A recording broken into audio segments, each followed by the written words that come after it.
Elizabeth I was Queen of England and Ireland from November 17, 1558 until her death in 1603. Elizabeth was the last of the 5 House of Tudor monarchs, and is sometimes referred to as the Virgin Queen. Elizabeth was the daughter of Henry VIII, and Anne Boleyn, his second wife, who was executed when Elizabeth was 2 years old. Anne's marriage to Henry was annulled, and Elizabeth was for a time declared illegitimate. Her half-brother Edward VI ruled until his death in 1553, bequeathing the crown to Lady Jane Grey, and ignoring the claims of his 2 half-sisters, the Catholic Mary, and the younger Elizabeth, in spite of statute law to the contrary. Edward's will was set aside, and Mary became queen, deposing Lady Jane Grey. During Mary's reign, Elizabeth was imprisoned for nearly a year on suspicion of supporting Protestant rebels. Upon her half-sister's death in 1558, Elizabeth succeeded to the throne, and set out to rule by good counsel. She depended heavily on a group of trusted advisors led by William Cecil, whom she created first Baron Burghley. One of her first actions as queen was the establishment of an English Protestant church, of which she became the supreme governor. This Elizabethan religious settlement was to evolve into the Church of England. It was expected that Elizabeth would marry, and produce an heir. However, despite numerous courtships, she never did. She was eventually succeeded by her first cousin twice removed, James VI of Scotland. This laid the foundation for the Kingdom of Great Britain. She had earlier been reluctantly responsible for the imprisonment and execution of James's mother, Mary, Queen of Scots. In government, Elizabeth was more moderate than her father, and half-siblings had been. One of her mottos was Video et taccio, I see, and keep silent. In religion, she was relatively tolerant, and avoided systematic persecution. After the Pope declared her illegitimate in 1570, and released her subjects from obedience to her, several conspiracies threatened her life, all of which were defeated with the help of her minister's secret service, run by Francis Walsingham. Elizabeth was cautious in foreign affairs, maneuvering between the major powers of France and Spain. She half-heartedly supported a number of ineffective, poorly resourced military campaigns in the Netherlands, France, and Ireland. By the mid-1580s, England could no longer avoid war with Spain. As she grew older, Elizabeth became celebrated for her virginity. A cult of personality grew around her which was celebrated in the portraits, pageants, and literature of the day. Elizabeth's reign became known as the Elizabethan era. The period is famous for the flourishing of English drama, led by playwrights such as William Shakespeare and Christopher Marlowe, the prowess of English maritime adventurers, such as Francis Drake and Walter Raleigh, and for the defeat of the Spanish Armada. Some historians depict Elizabeth as a short-tempered, sometimes indecisive ruler, who enjoyed more than her fair share of luck. Towards the end of her reign, a series of economic and military problems weakened her popularity. Elizabeth is acknowledged as a charismatic performer, Gloriana, and a dogged survivor, Good Queen Bess, in an era when government was ramshackle and limited, and when monarchs in neighboring countries faced internal problems that jeopardized their thrones. After the short reigns of her half-siblings, her 44 years on the throne provided welcome stability for the kingdom, and helped to forge a sense of national identity. Elizabeth was born at Greenwich Palace on September 7, 1533, and was named after her grandmothers, Elizabeth of York, and Lady Elizabeth Howard. She was the second child of Henry VIII of England, born in wedlock to survive infancy. Her mother was Henry's second wife, Anne Boleyn. At birth, Elizabeth was the heir presumptive to the English throne. Her elder half-sister Mary had lost her position as a legitimate heir when Henry annulled his marriage to Mary's mother, Catherine of Aragon, to Mary Anne, with the intent to sire a male heir, and ensure the Tudor succession. She was baptized on September 10, 1533, and her godparents were Thomas Cranmer, Archbishop of Canterbury, Henry Courtenay, 1st Marquess of Exeter, Elizabeth Stafford, Duchess of Norfolk, and Margaret Wotton, Dowager Marchioness of Dorset. A canopy was carried at the ceremony over the infant by her uncle George Boleyn, Viscount Rochford, John Hussey, 1st Baron Hussey of Sleaford, Lord Thomas Howard, and William Howard, 1st Baron Howard of Effingham. Elizabeth was 2 years and 8 months old when her mother was beheaded on May 19, 1536, 4 months after Catherine of Aragon's death from natural causes. Elizabeth was declared illegitimate, and deprived of her place in the royal succession. 11 days after Anne Boleyn's execution, Henry married Jane Seymour. Queen Jane died the next year shortly after the birth of their son, Edward, who was undisputed heir apparent to the throne. Elizabeth was placed in her half-brother's household, and carried the chrism, or baptismal cloth, at his christening. Elizabeth's first governess, Margaret Bryan, wrote that she was as toward a child, and as gentle of conditions as ever I knew any in my life. Catherine Champernowne, better known by her later, married name of Catherine Cat Ashley, was appointed as Elizabeth's governess in 1537, and she remained Elizabeth's friend until her death in 1565. Champernowne taught Elizabeth 4 languages: French, Dutch, Italian, and Spanish. By the time William Grendel became her tutor in 1544, Elizabeth could write English, Latin, and Italian. Under Grendel, a talented and skillful tutor, she also progressed in French and Greek. By the age of 12 she was able to translate her stepmother Catherine Parr's religious work Prayers or Meditations from English into Italian, Latin, and French, which she presented to her father as a New Year's gift. From her teenage years, and throughout her life she translated works in Latin and Greek by numerous classical authors, including the Pro Marcello of Cicero, the De Consolatione Philosophiae of Boethius, a treatise by Plutarch, and the Annals of Tacitus.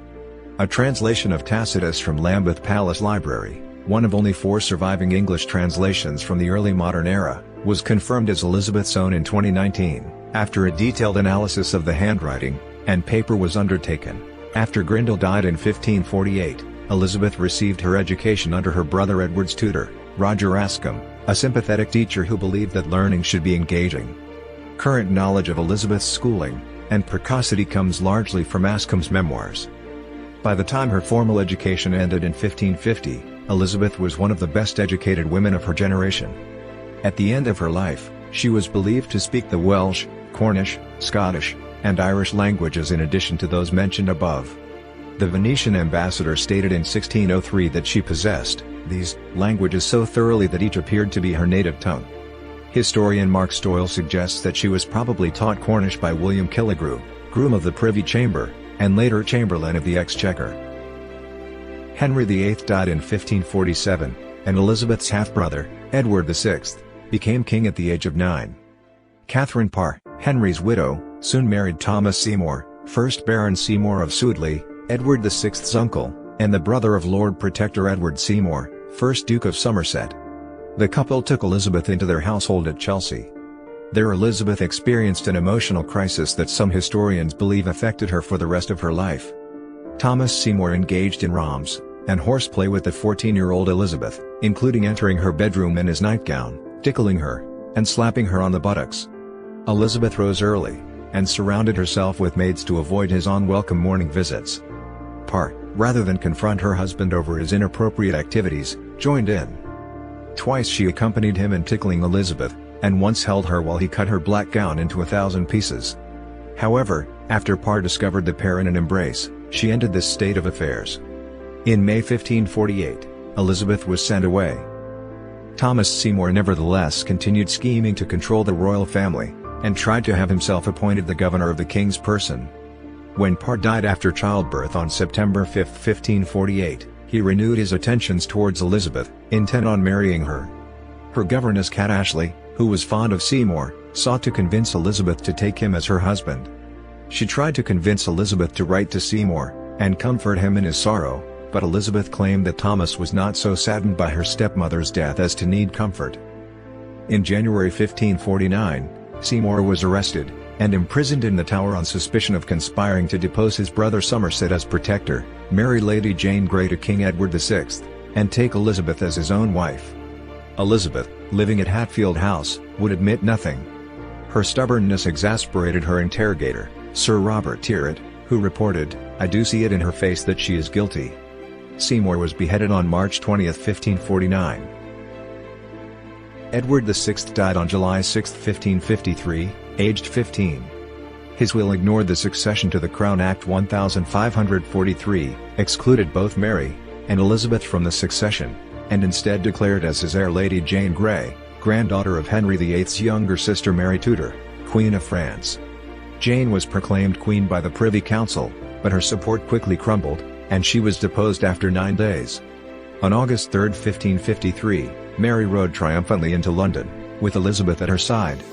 The show of solidarity between the sisters did not last long. Mary, a devout Catholic, was determined to crush the Protestant faith in which Elizabeth had been educated, and she ordered that everyone attend Catholic Mass. Elizabeth had to outwardly conform. Mary's initial popularity ebbed away in 1554 when she announced plans to marry Philip of Spain, the son of Holy Roman Emperor Charles V, and an active Catholic. Discontent spread rapidly through the country, and many looked to Elizabeth as a focus for their opposition to Mary's religious policies. In January and February 1554, Wyatt's rebellion broke out. It was soon suppressed. Elizabeth was brought to court and interrogated regarding her role, and on 18 March, she was imprisoned in the Tower of London. Elizabeth fervently protested her innocence. Though it is unlikely that she had plotted with the rebels, some of them were known to have approached her. Mary's closest confidant, Emperor Charles's ambassador Simon Renard, argued that her throne would never be safe while Elizabeth lived, and Lord Chancellor Stephen Gardiner worked to have Elizabeth put on trial. Elizabeth's supporters in the government, including William Paget, 1st Baron Paget, convinced Mary to spare her sister in the absence of hard evidence against her. Instead, on 22 May, Elizabeth was moved from the Tower to Woodstock, where she was to spend almost a year under house arrest in the charge of Sir Henry Bedingfield. Crowds cheered her all along the way. On April 17, 1555, Elizabeth was recalled to court to attend the final stages of Mary's apparent pregnancy. If Mary and her child died, Elizabeth would become queen, but if Mary gave birth to a healthy child, Elizabeth's chances of becoming queen would recede sharply. When it became clear that Mary was not pregnant, no one believed any longer that she could have a child. Elizabeth's succession seemed assured. King Philip, who ascended the Spanish throne in 1556, acknowledged the new political reality, and cultivated his sister-in-law. She was a better ally than the chief alternative, Mary, Queen of Scots, who had grown up in France, and was betrothed to the Dauphin of France. When his wife fell ill in 1558, King Philip sent the Count of Feria to consult with Elizabeth. This interview was conducted at Hatfield House, where she had returned to live in October 1555. By October 1558, Elizabeth was already making plans for her government. Mary recognized Elizabeth as her heir on November 6, 1558, and Elizabeth became queen when Mary died on 17 November. Elizabeth became queen at the age of 25, and declared her intentions to her council, and other peers who had come to Hatfield to swear allegiance. The speech contains the first record of her adoption of the medieval political theology of the sovereign's two bodies, the body natural, and the body politic.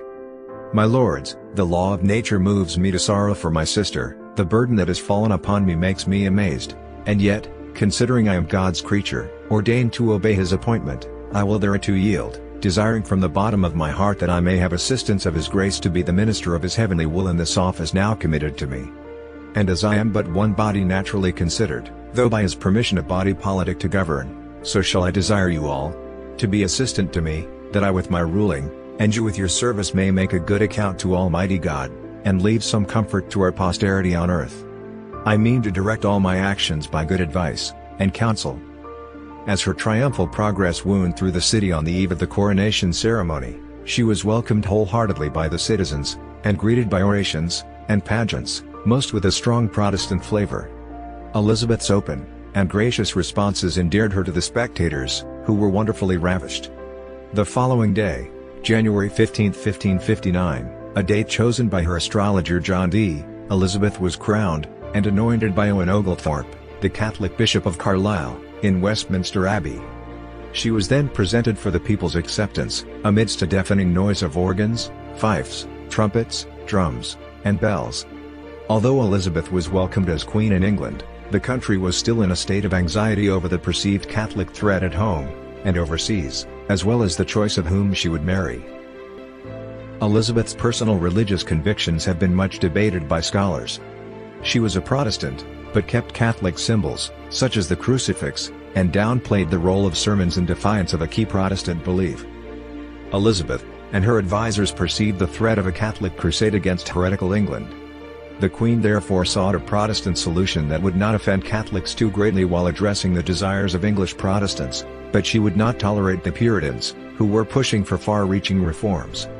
As a result, the Parliament of 1559 started to legislate for a church based on the Protestant settlement of Edward VI, with the monarch as its head, but with many Catholic elements, such as vestments.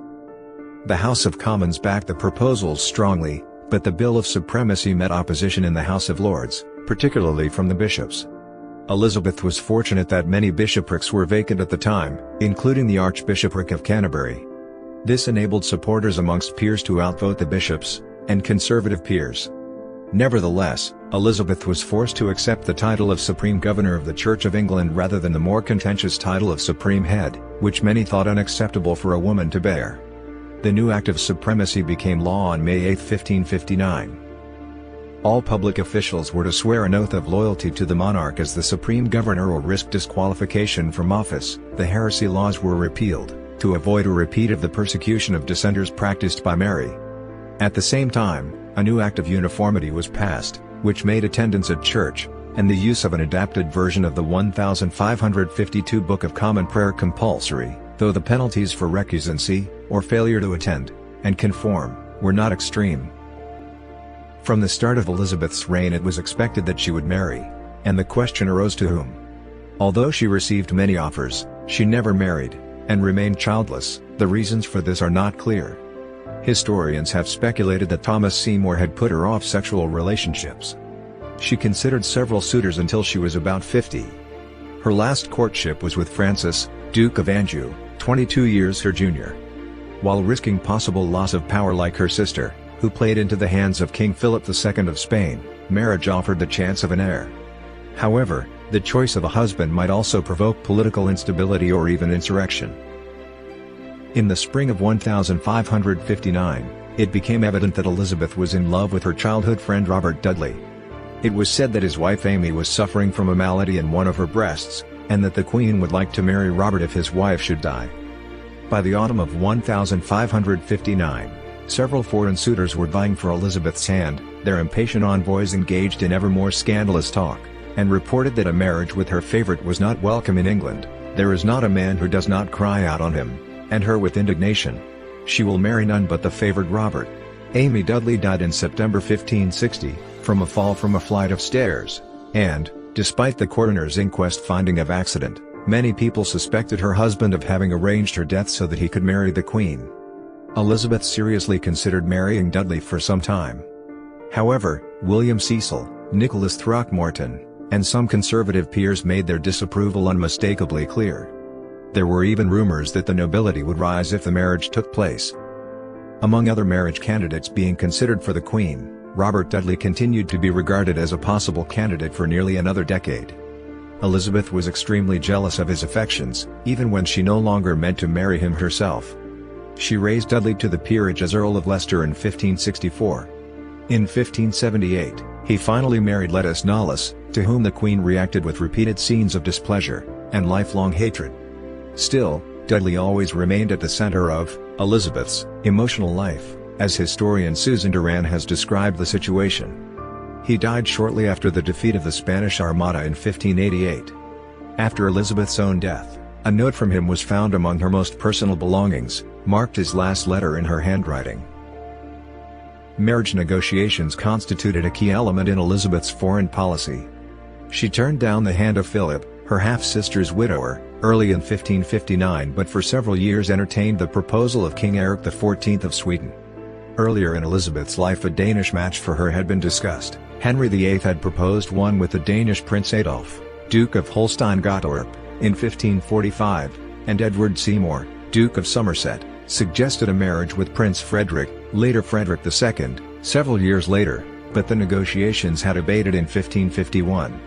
In the years around 1559 a Dano-English Protestant alliance was considered, and to counter Sweden's proposal, King Frederick II proposed to Elizabeth in late 1559.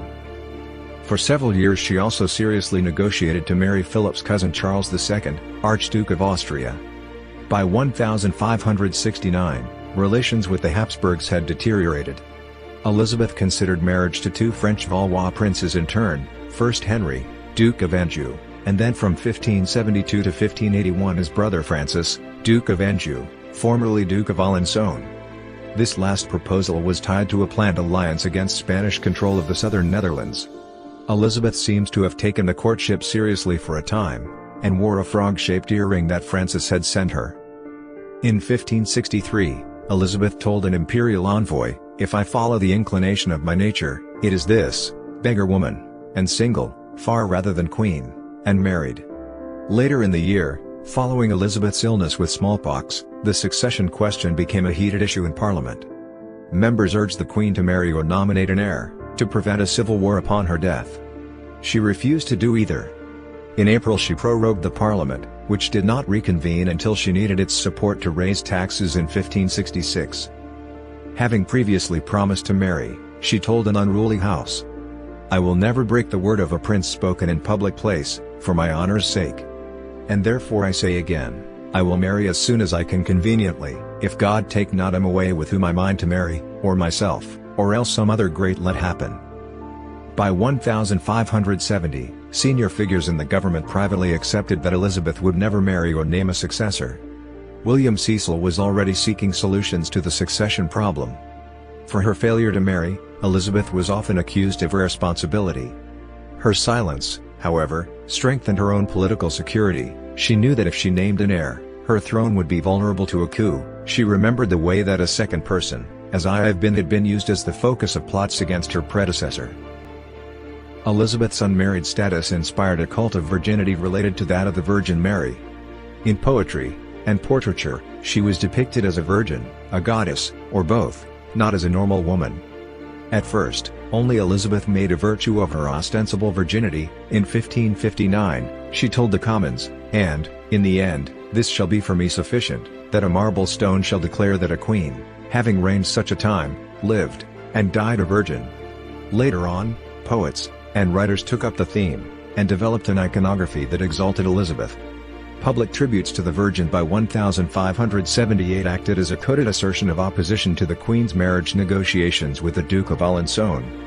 Ultimately, Elizabeth would insist she was married to her kingdom and subjects, under divine protection.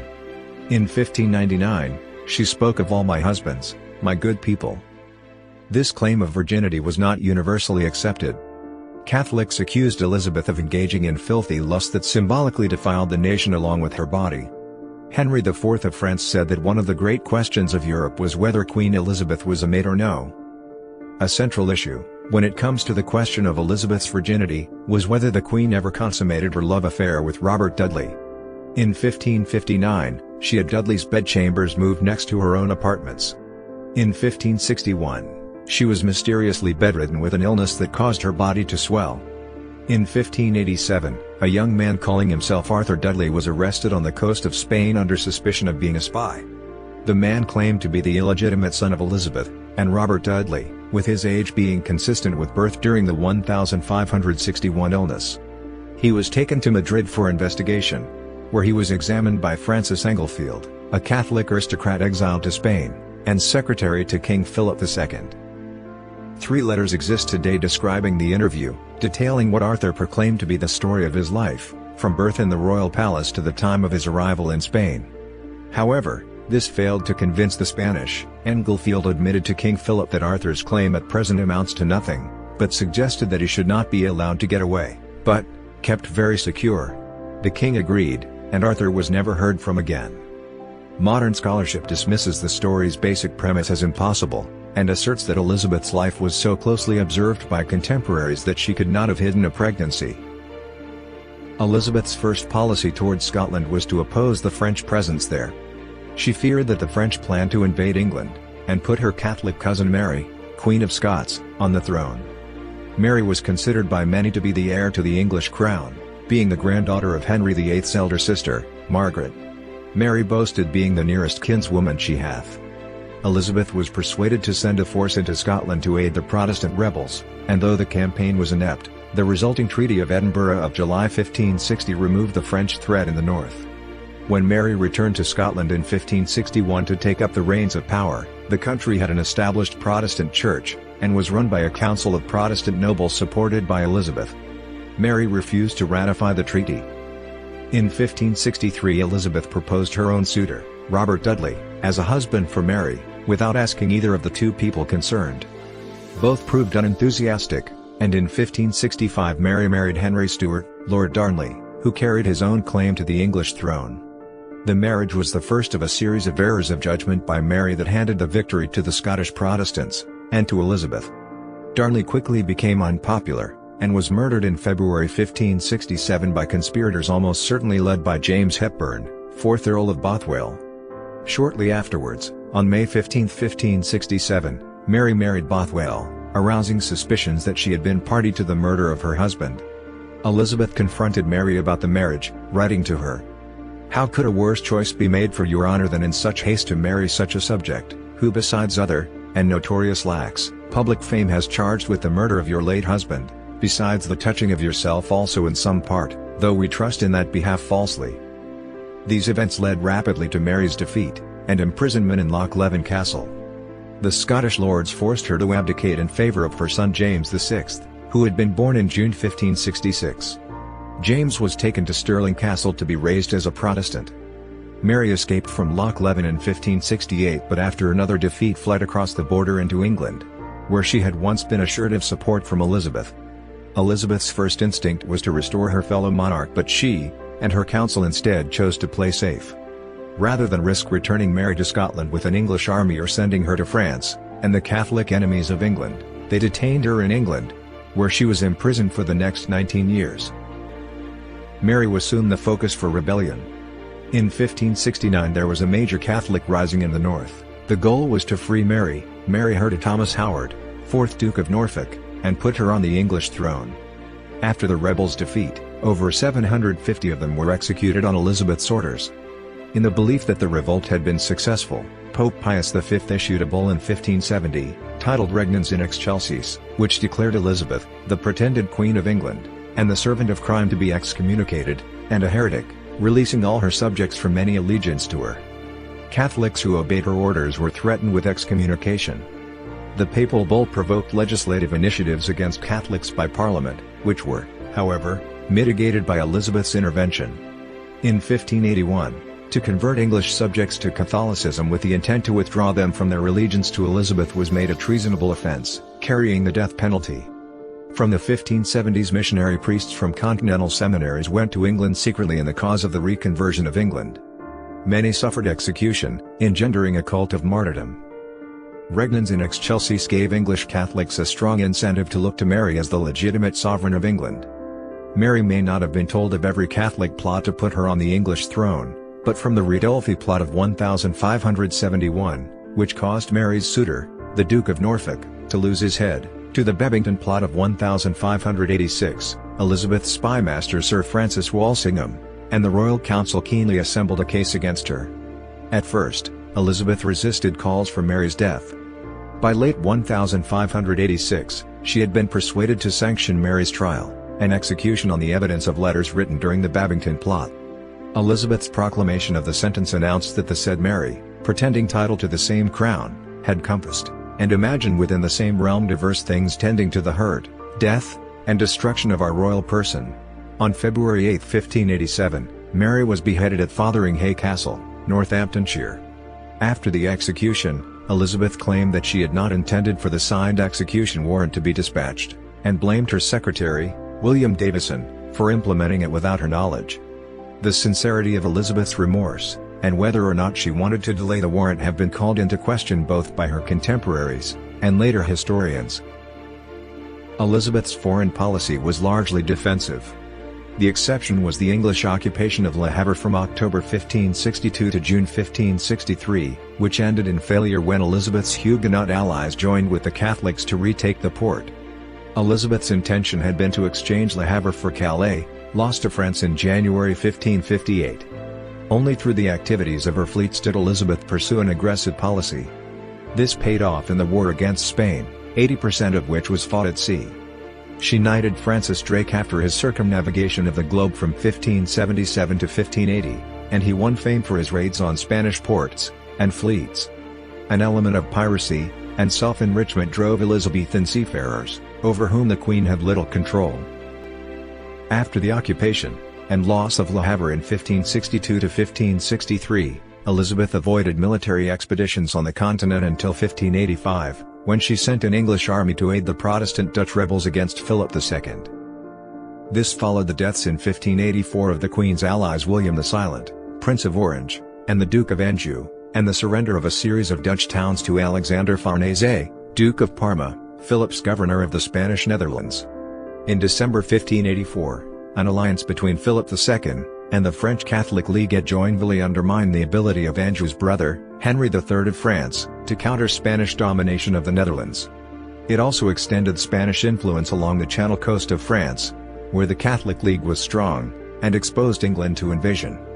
The siege of Antwerp in the summer of 1585 by the Duke of Parma necessitated some reaction on the part of the English and the Dutch.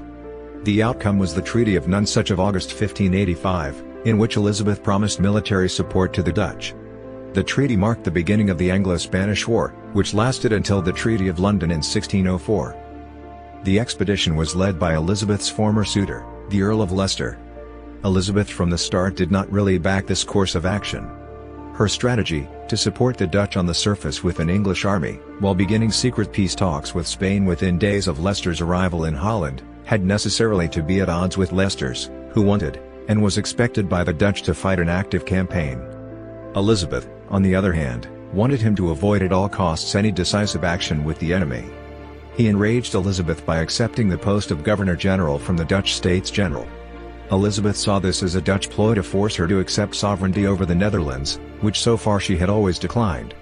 She wrote to Leicester, "We could never have imagined, had we not seen it fall out in experience, that a man raised up by ourself, and extraordinarily favoured by us, above any other subject of this land, would have in so contemptible a sort broken our commandment in a cause that so greatly touches us in honour. And therefore our express pleasure, and commandment is that, all delays, and excuses laid apart, you do presently upon the duty of your allegiance obey, and fulfill whatsoever the bearer hereof shall direct you to do in our name. Whereof fail you not, as you will answer the contrary at your utmost peril." Elizabeth's commandment was that her emissary read out her letters of disapproval publicly before the Dutch Council of State, Leicester having to stand nearby. This public humiliation of her lieutenant general combined with her continued talks for a separate peace with Spain irreversibly undermined Leicester's standing among the Dutch. The military campaign was severely hampered by Elizabeth's repeated refusals to send promised funds for her starving soldiers. Her unwillingness to commit herself to the cause, Leicester's own shortcomings as a political and military leader, and the faction-ridden and chaotic situation of Dutch politics led to the failure of the campaign. Leicester finally resigned his command in December 1587. Meanwhile, Sir Francis Drake had undertaken a major voyage against Spanish ports and ships in the Caribbean in 1585 and 1586. In 1587 he made a successful raid on Cadiz, destroying the Spanish fleet of warships intended for the enterprise of England, as Philip II had decided to take the war to England. On July 12, 1588, the Spanish Armada, a great fleet of ships, set sail for the Channel, planning to ferry a Spanish invasion force under the Duke of Parma to the coast of southeast England from the Netherlands. A combination of miscalculation, misfortune, and an attack of English fire ships on 29 July off Boleyn, which dispersed the Spanish ships to the northeast, defeated the Armada. The Armada straggled home to Spain in shattered remnants, after disastrous losses on the coast of Ireland, after some ships had tried to struggle back to Spain via the North Sea, and then back south past the west coast of Ireland. Unaware of the Armada's fate, English militias mustered to defend the country under the Earl of Leicester's command. Leicester invited Elizabeth to inspect her troops at Tilbury in Essex on 8 August. Wearing a silver breastplate over a white velvet dress, she addressed them in one of her most famous speeches. "My loving people, we have been persuaded by some that are careful of our safety, to take heed how we commit ourselves to armed multitudes for fear of treachery, but I assure you, I do not desire to live to distrust my faithful and loving people. I know I have the body but of a weak and feeble woman, but I have the heart and stomach of a king, and of a king of England too, and think foul scorn that Parma or Spain, or any prince of Europe should dare to invade the borders of my realm." When no invasion came, the nation rejoiced. Elizabeth's procession to a Thanksgiving service at St. Paul's Cathedral rivaled that of her coronation as a spectacle. The defeat of the Armada was a potent propaganda victory, both for Elizabeth and for Protestant England. The English took their delivery as a symbol of God's favour, and of the nation's inviolability under a virgin queen. However, the victory was not a turning point in the war, which continued, and often favoured Spain. The Spanish still controlled the southern provinces of the Netherlands, and the threat of invasion remained. Sir Walter Raleigh claimed after her death that Elizabeth's caution had impeded the war against Spain. If the late Queen would have believed her men of war as she did her scribes, we had in her time beaten that great empire in pieces, and made their kings of figs and oranges as in old times. But Her Majesty did all by halves, and by petty invasions taught the Spaniard how to defend himself, and to see his own weakness. Though some historians have criticized Elizabeth on similar grounds, Raleigh's verdict has more often been judged unfair. Elizabeth had good reason not to place too much trust in her commanders, who once in action tended, as she put it herself, to be transported with an behavior of vainglory. In 1589, the year after the Spanish Armada, Elizabeth sent to Spain the English Armada or Counter Armada with 23,375 men, and 150 ships, led by Sir Francis Drake as admiral, and Sir John Norris as general. The English fleet suffered a catastrophic defeat with 11,000 to 15,000 killed, wounded or died of disease, and 40 ships sunk or captured.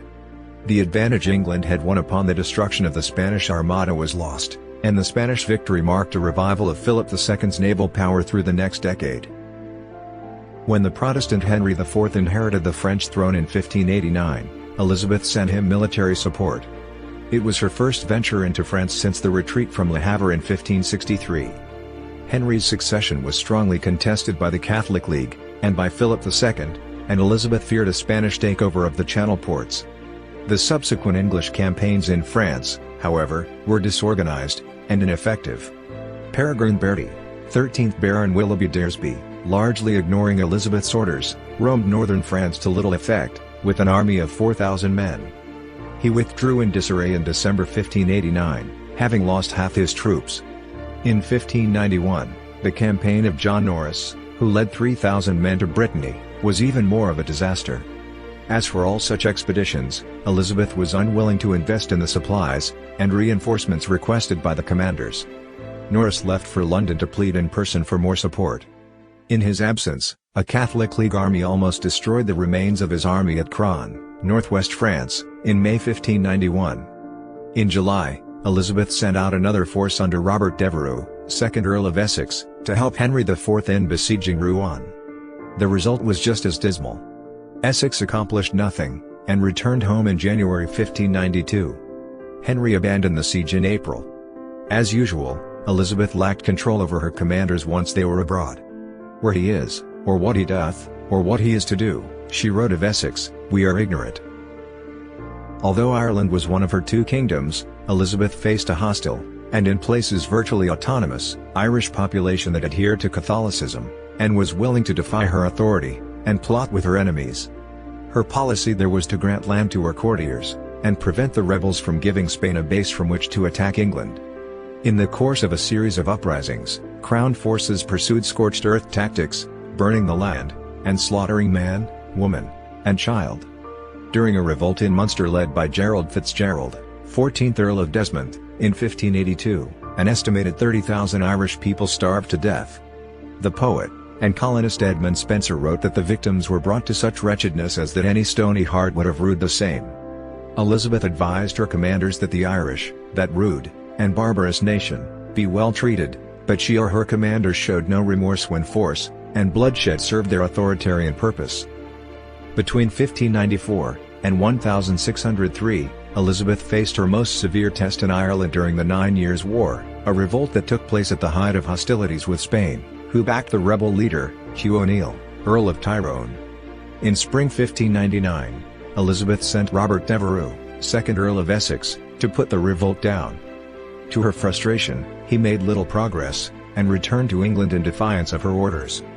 He was replaced by Charles Blood, 8th Baron Mountjoy, who took 3 years to defeat the rebels. O'Neill finally surrendered in 1603, a few days after Elizabeth's death. Soon afterwards, a peace treaty was signed between England and Spain. Elizabeth continued to maintain the diplomatic relations with the Tsardom of Russia that were originally established by her half-brother, Edward VI. She often wrote to Tsar Ivan the Terrible on amicable terms, though the Tsar was often annoyed by her focus on commerce rather than on the possibility of a military alliance. Ivan even proposed to her once, and during his later reign, asked for a guarantee to be granted asylum in England should his rule be jeopardized. English merchant and explorer Anthony Jenkinson, who began his career as a representative of the Muscovy Company, became the Queen's special ambassador to the court of Tsar Ivan.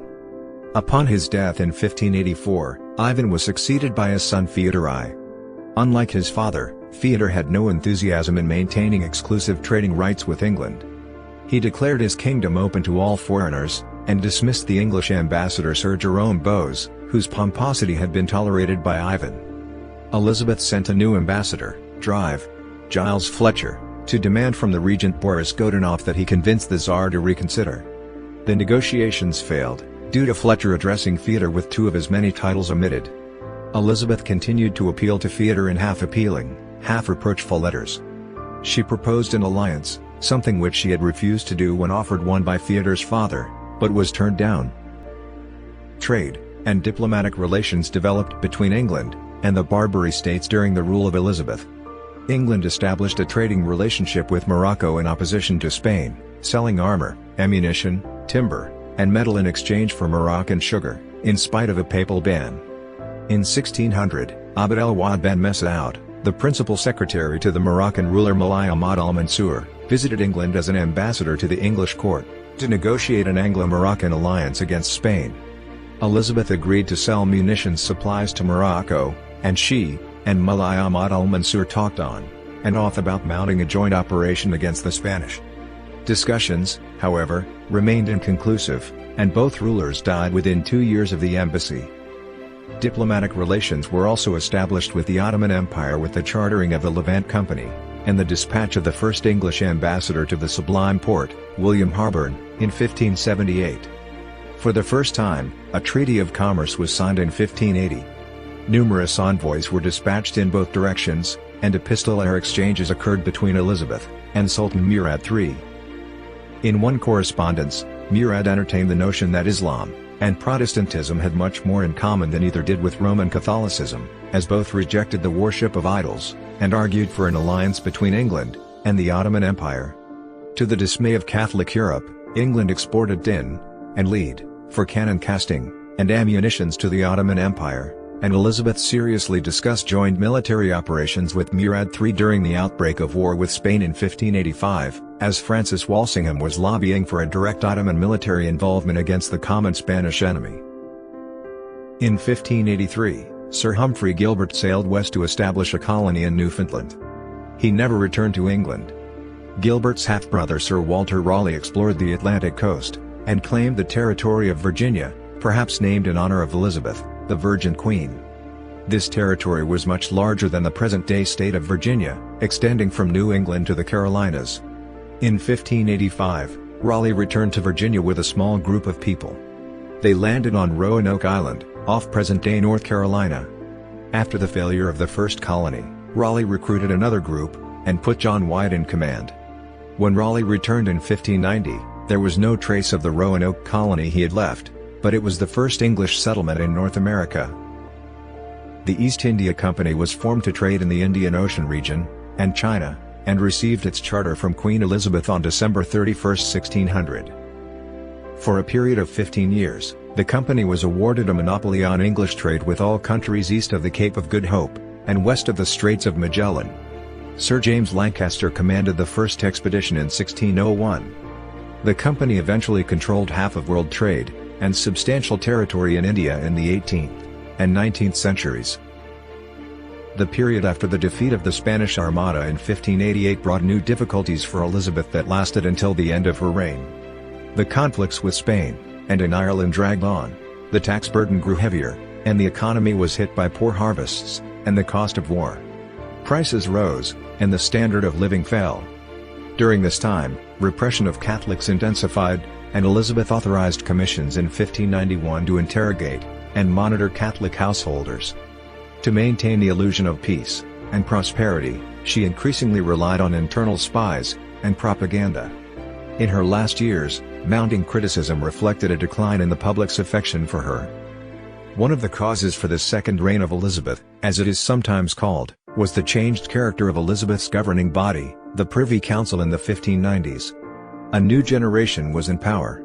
With the exception of William Cecil, Baron Burghley, the most important politicians had died around 1590, the Earl of Leicester in 1588, Sir Francis Walsingham in 1590, and Sir Christopher Hatton in 1591. Factional strife in the government, which had not existed in a noteworthy form before the 1590s, now became its hallmark. A bitter rivalry arose between Robert Devereux, 2nd Earl of Essex, and Robert Cecil, son of Lord Burghley, with both being supported by their respective adherents. The struggle for the most powerful positions in the state marred the kingdom's politics. The Queen's personal authority was lessening, as is shown in the 1594 affair of Drive Lopez, her trusted physician. When he was wrongly accused by the Earl of Essex of treason out of personal pique, she could not prevent the doctor's execution, although she had been angry about his arrest, and seems not to have believed in his guilt.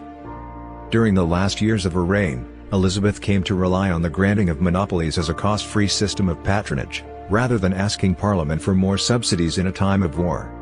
The practice soon led to price fixing, the enrichment of courtiers at the public's expense, and widespread resentment. This culminated in agitation in the House of Commons during the Parliament of 1601. In her famous Golden Speech of November 30, 1601 at Whitehall Palace to a deputation of 140 members, Elizabeth professed ignorance of the abuses, and won the members over with promises, and her usual appeal to the emotions. Who keeps their sovereign from the lapse of error, in which, by ignorance, and not by intent they might have fallen, what thank they deserve, we know, though you may guess. And as nothing is more dear to us than the loving conservation of our subjects' hearts, what an undeserved doubt might we have incurred if the abusers of our liberality, the thrallers of our people, the wringers of the poor, had not been told us.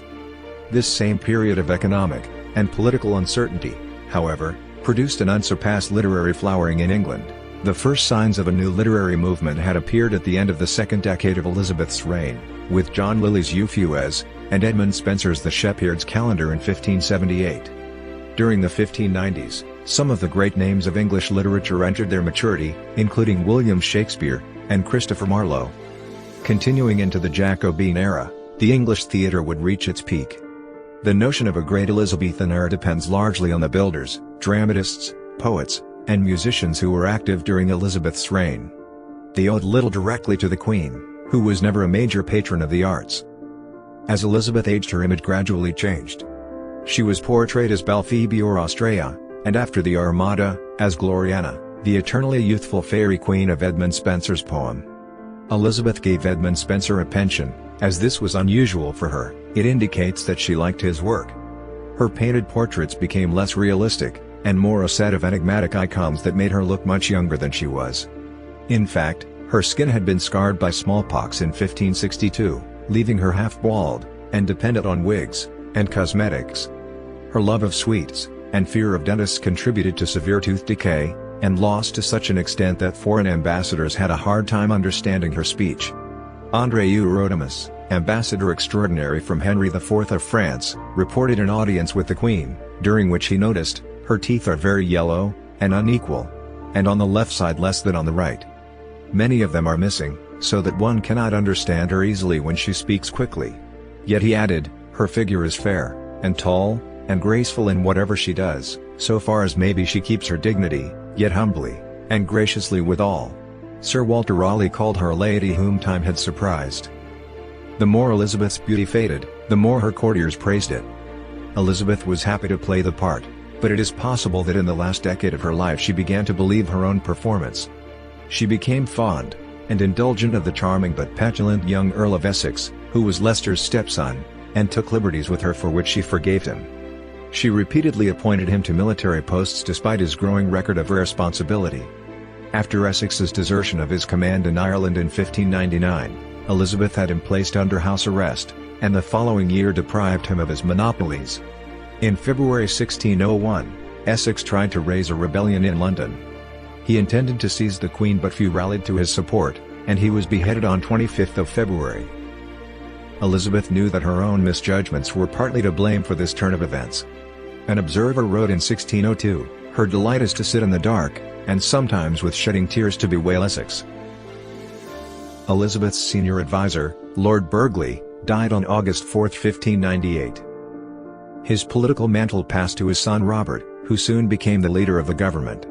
One task he addressed was to prepare the way for a smooth succession.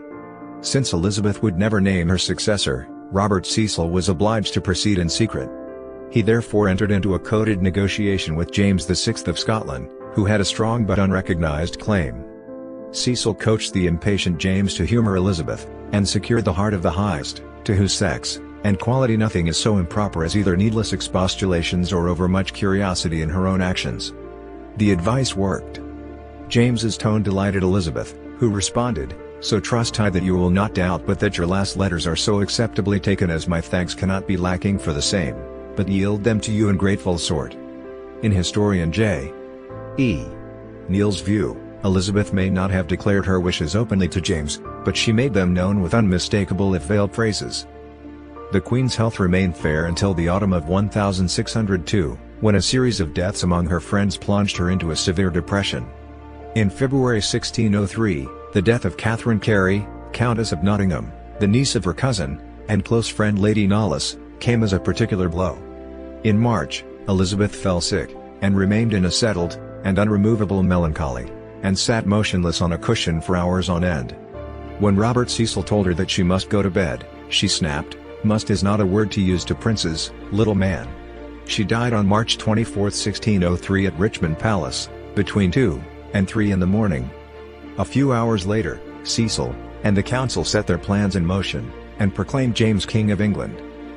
While it has become normative to record Elizabeth's death as occurring in 1603, following English calendar reform in the 1750s, at the time England observed New Year's Day on 25th of March, commonly known as Lady Day. Thus Elizabeth died on the last day of the year 1602 in the old calendar. The modern convention is to use the old-style calendar for the day and month while using the new-style calendar for the year. Elizabeth's coffin was carried down river at night to Whitehall, on a barge lit with torches. At her funeral on 28th of April, the coffin was taken to Westminster Abbey on a hearse drawn by 4 horses hung with black velvet. In the words of the chronicler John Stowe, Westminster was surcharged with multitudes of all sorts of people in their streets, houses, windows, leads, and gutters, that came out to see the obsequy, and when they beheld her statue lying upon the coffin, there was such a general sighing, groaning, and weeping as the like hath not been seen or known in the memory of man. Elizabeth was interred in Westminster Abbey, in a tomb shared with her half-sister, Mary I. The Latin inscription on their tomb, Regio Consorts in Urna, Hic Obgermimus Elizabetha et Marius Ors, ins Presurrectionis, translates to consorts in realm, and tomb, here we sleep, Elizabeth, and Mary, sisters, in hope of resurrection. Elizabeth was lamented by many of her subjects, but others were relieved at her death. Expectations of King James started high but then declined. By the 1620s, there was a nostalgic revival of the cult of Elizabeth. Elizabeth was praised as a heroine of the Protestant cause, and the ruler of a golden age. James was depicted as a Catholic sympathizer, presiding over a corrupt court. The triumphalist image that Elizabeth had cultivated towards the end of her reign, against a background of factionalism, and military, and economic difficulties, was taken at face value, and her reputation inflated. Godfrey Goodman, Bishop of Gloucester, recalled, "When we had experience of a Scottish government, the Queen did seem to revive. Then was her memory much magnified." Elizabeth's reign became idealized as a time when Crown, Church, and Parliament had worked in constitutional balance. The picture of Elizabeth painted by her Protestant admirers of the early 17th century has proved lasting and influential. Her memory was also revived during the Napoleonic Wars, when the nation again found itself on the brink of invasion. In the Victorian era, the Elizabethan legend was adapted to the imperial ideology of the day, and in the mid-20th century, Elizabeth was a romantic symbol of the national resistance to foreign threat. Historians of that period, such as J. E. Neal, 1934, and A. L. Rose, 1950, interpreted Elizabeth's reign as a golden age of progress. Neal and Rose also idealized the Queen personally. She always did everything right, her more unpleasant traits were ignored or explained as signs of stress. Recent historians, however, have taken a more complicated view of Elizabeth. Her reign is famous for the defeat of the Armada, and for successful raids against the Spanish, such as those on Cadiz in 1587, and 1596, but some historians point to military failures on land, and at sea. In Ireland, Elizabeth's forces ultimately prevailed, but their tactics stain her record. Rather than as a brave defender of the Protestant nations against Spain and the Habsburgs, she is more often regarded as cautious in her foreign policies. She offered very limited aid to foreign Protestants, and failed to provide her commanders with the funds to make a difference abroad. Elizabeth established an English church that helped shape a national identity, and remains in place today. Those who praised her later as a Protestant heroine overlooked her refusal to drop all practices of Catholic origin from the Church of England. Historians note that in her day, strict Protestants regarded the Acts of Settlement and Uniformity of 1559 as a compromise. In fact, Elizabeth believed that faith was personal, and did not wish, as Francis Bacon put it, to make windows into men's hearts and secret thoughts. Though Elizabeth followed a largely defensive foreign policy, her reign raised England's status abroad. "She is only a woman, only mistress of half an island," marveled Pope Sixtus V, "and yet she makes herself feared by Spain, by France, by the Empire, by all." Under Elizabeth, the nation gained a new self-confidence and sense of sovereignty, as Christendom fragmented. Elizabeth was the first Tudor to recognize that a monarch ruled by popular consent. She therefore always worked with Parliament and advisors she could trust to tell her the truth. A style of government that her Stuart successors failed to follow. Some historians have called her lucky. She believed that God was protecting her. Priding herself on being mere English, Elizabeth trusted in God, honest advice, and the love of her subjects for the success of her rule. In a prayer, she offered thanks to God that, at a time when wars and seditions with grievous persecutions have vexed almost all kings and countries round about me, my reign hath been peaceable, and my realm a receptacle to thy afflicted church. The love of my people hath appeared firm, and the devices of my enemies frustrate.